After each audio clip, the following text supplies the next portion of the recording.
그만일까? 이런 수문통이라는 걸 보고 나면서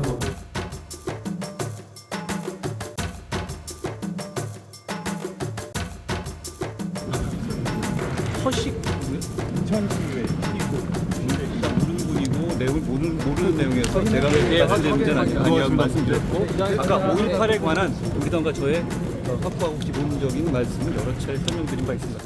우리 당은 다양한 생각을 가지신 많은 분들과 함께 하겠지만 국민들이 전혀 공감하지 않으시는 극단적인 혐오의 언행을 하시는 분들은 우리 당에 있을 자리가 없을 겁니다. 극단적 주장들이 주류가 되어버린 소위 개딸 전체주의 같은 것은 우리 국민의힘에는 발붙일 수 없어야 합니다. 자, 최근에 이제 어제 사실 이 광주 방문, 그리고 5.18 묘역까지 했는데 또 이게 비슷한 시기에 이제 보도를 통해 알려지는 게 국민의힘 소속의 한 지방의회 의장이 5.18과 관련돼서 약간 논란이 있는 어떤 모습이 있었잖아요. 그걸 갖고 이제 설명을 된 건데 어제 오후에 국민의힘에서 알린 내용인데 이렇습니다. 5.18 폄훼 신문, 그때 논란이 됐었죠. 이걸 돌려서 허식 의장 징계 논의, 5.18 폄훼 논란 엄정하고 신속히 대응하라. 그러니까 뭔가 하겠다는 거예요. 지금 이건 가만히 있지 않겠다. 뭔가 조치 취한다. 이게 어제 나왔거든요. 그리고 오늘 아까 방금 들으셨는데 한동훈 비대위원장이 오늘도 이와 관련돼서 아주 구체적인 얘기를 합니다. 들어보겠습니다. 자유로운 언행과 극단적 언행은 어떤 경우에 있어서 모호한 경계가 있는 경우가 많잖아요. 그렇지만 경계가 모호하다고 해도 그게 경계가 없다는 걸 의미하는 건 아닙니다. 그 여부를 국민의 눈높이로 판단해서 국민이 수용할 수 없는 극단적 혐오 언행을 하시는 분은 당에 자리가 없는데 무슨 공천을 얘기하고 있습니다. 자, 이승환 전 행정관. 그럼 앞으로 국민 내부 어떤 인사들이 관련 인사들이 이제 극단적인 발언, 그러니까 국민 다수가 생각하는 거와 다른 발언들 이런 걸 자꾸 내놓으면 공천 꿈도 꾸지 마세요. 이렇게 되는 겁니까 이제? 그렇게 가야죠. 보통 정치권에서 설화, 말실수 이런 부분이 나오면은 가장 잘못하는 대응이 예. 늦게 하는 대응입니다. 이거 이쪽 발언 나왔는데 이거 반대편에서 이것도 좋아하는 사람들도 있어. 이거 좀 살펴보자. 이렇게 판단을 하다가 예. 오히려 사과의 타이밍과 또 사죄의 타이밍을 놓치는 경우가 많은데 한동훈 위원장 같은 경우는 굉장히 빠릅니다. 노인비하 발언 나오자마자 노인을 찾아가서 사과하고 그리고 5.18 이 부분을 인식하자마자 바로 조치하고 이런 부분들이 좀 이 우리 총선을 대비하는 데 있어서 또 당의 체질을 변하는 데 있어서 굉장히 긍정적으로 작용할 것이다라는 기대가 있고요. 우리 지난 총선 보면 알지 않습니까? 총선 때 이제 빨간 잠바 입고 파란 잠바 입고 돌아다닐 시기에 한 명 한 명의 모든 후보자는 거의 모든 유튜버들에게 24시간 예. 감시당하는데 그 한마디가 당의 이미지에 얼마나 크게 영향을 미치는지 다 기록이 됩니다. 그럼요. 요즘에는요. 얼마 전만 하더라도 민주당에서 암컷 발언이라든지 이런 부분들이 굉장히 또 국민들 분노케 하지 않았습니까? 이런 부분은 우리 당뿐만이 아니고 총선을 준비하는 모든 당이 좀 경각심을 가지고 이번 총선부터는 그런 막말에 휘둘리는 그런 선거 문화가 좀 없어지기를 바라봅니다. 박원석 전 의원님, 한동훈 비대위원장 약간 설화성 이런 모습과 행동에 대한 위기 대응 속도 굉장히 좀 빠르다고 보십니까? 어떻게 평가하실까요? 뭐 어쨌든 신속하게 그런 문제에 대한 이제 입장을 정리해가고 있다고 볼 수 있을 것 같은데요. 이게 총선 앞두고 말로 이 선거를 그르치는 경우들이 그동안에 많았어요.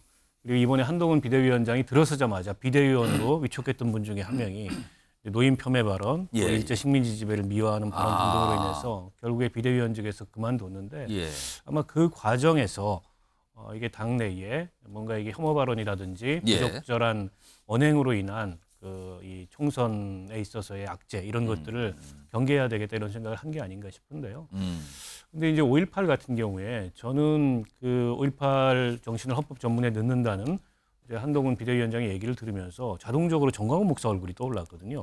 제가 무슨 말씀을 드리는 거냐면은 5.18 문제에 대해서 국민의힘이 이 정말 5.18 정신을 이 당 차원에서 하나의 가치로서 존중하고 한다고 거듭 천명함에도 불구하고 예. 거듭 그와 관련된 이런 부적절한 언사들이 반복돼 왔거든요. 지금까지 도돌이표처럼. 예. 김종인 비대위원장 시절에 망월동 찾아가지고 무릎 꿇고 또 5.18 가치를 국민의힘이 받아들이고 헌법 전문에 포함하겠다 했는데 그 뒤에도 뭐 이를테면 지금 뭐 강원지사 하시는 김기태 지사라든지 또 몇몇 그 부적절한 발언으로 당을 나가시게 된 분들도 있고 얼마 전에도 이제 뭐 이 정광훈 목사를 김재원 최고위원이 찾아가서 헌법 전문에 넣는 거 저도 반대합니다. 근데 이런 일이 일어났잖아요. 그럼 과연 한동훈 비대위원장의 저런 그 헌법 전문 수록 1000명 이후에 앞으로 국민의힘에서 그런 일이 다시 안 일어날까? 그러니까 중요한 거는 그거를 헌법 전문에 넣겠다고 의지를 보이는 것뿐만 아니라 예. 다시는 그런 일이 일어나지 않도록 바꾸는 건데 그런 점에 있어서 여전히 한동훈 비대위원장한테 뭐 상당한 과제들이 저는 있다고 보입니다. 그래서 그런지 그런 걸 위해서 이제 공천 얘기를 딱 꺼내놓은 거죠. 공천이 정치에겐 제일 무서운 거 아닙니까? 이걸 지금 딱 꺼내놨어요, 지금요. 이런 가운데 오늘 한동훈 비대위원장 사실 어떤 시무식 행사 하나 있었거든요. 그리고 오늘 경기도 수원을 방문했죠. 수도권 방문입니다. 영상으로 묶여 있습니다. 보시죠. 그 주요 장치자 여러분들께서 입장하고 계십니다. 큰 박수로 맞이해 주시기 바랍니다. 부탁드리겠습니다.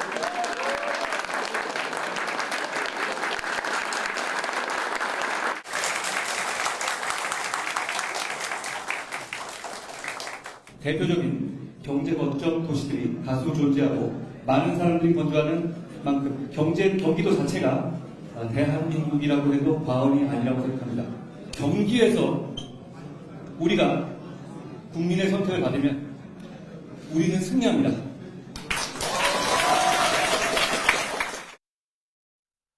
화면 좀 하나 더 보겠습니다. 최근에 행사 모습인데요. 저거 가만히 보세요. 지난 2일 때 대구 경북에는 빨간 넥타이. 그리고 어제 충북도당 그리고 광주 갔다 왔잖아요. 여기는 약간 파란 계통. 그리고 오늘은 아예 넥타이를 풀었어요.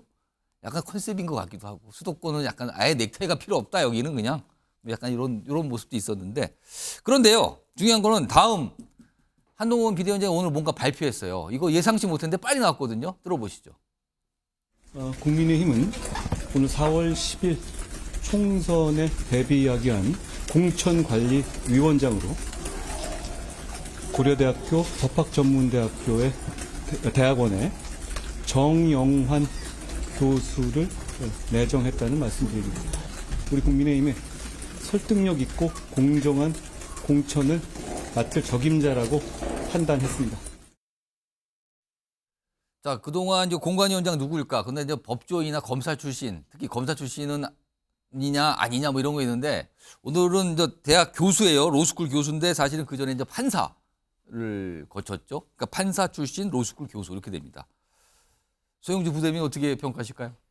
뭐 굳이 뭐 짜맞춰서 뭐 검사 출신이 아니고 검사 비슷한 판사 출신이다. 저 이렇게 비판하고 싶지는 않습니다. 다만 윤석열 대통령이나 국민의힘은 법률가가 아니고서는 믿지를 못하나 봐요. 그래서 스펙트럼 자체가요.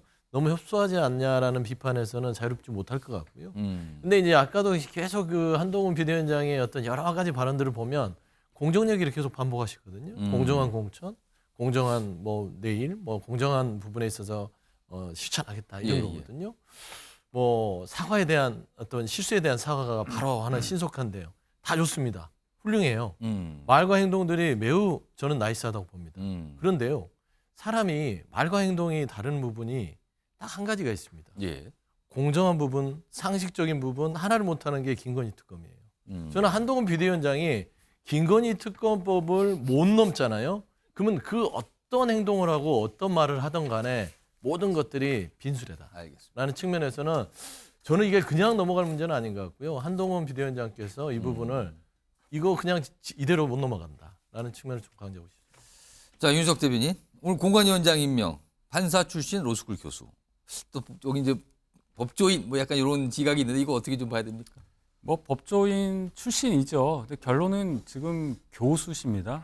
학생들을 가르치는 분이고 그렇게 예. 따지면 민주당에서도 공관위원장을 교수 출신으로 하셨잖아요. 최근에 교수분이 그렇죠. 임명이 됐어요. 그런 차원에서 보면 뭐 큰 차이가 없기 때문에 뭐 출신이 뭐다 가지고 지금 얘기하는 것은 크게 의미가 없고 그럼 저희는 공천을 잘하기 위해서 저분을 모셨으니까 저분이 공정하고 예. 그리고 저희 당이 지향하는 가치에 맞는 그런 공천 작업을 하시면 되는 겁니다. 상대 당의 어떤 인선에 대해서 왈부할 일은 아니라고 보고 자꾸 뭐 한동훈 위원장을 특검이랑 연결시킨 발언까지 하시는데 그만큼 민주당의 총선 전략은 지금이 대선이 아님에도 불구하고 한동훈 비대위원장에게 집중되어 있는 것으로 보여서 좀 다시 한번 생각해 보시기를 권유합니다. 알겠습니다. 뭐 하실 말씀 있으세요? 제가 두 솔직히 분인데 말씀드리면 30초만 드릴게요. 20초만 예, 맞아 말씀하세요. 저는 이제 한동훈 비대위원장한테 민주당에서 한 번의 기회를 줬다고 봅니다. 재의결의 기회가 있어요. 그러니까 저는 국민의힘 이번에 총선을 준비하시는 분들한테 좀 안타까운 게 같이 정치하는 입장에서 김건희 여사 때문에 국민의힘의 이번 총선이 다 망할 수 있습니다. 4년 동안 준비했던 그 정치인들을 어떡합니까? 저는 그런 부분에 있어서는 한동훈 비대위원장이 결단을 하실 기회가 있다라는 말씀을 한 것이에요.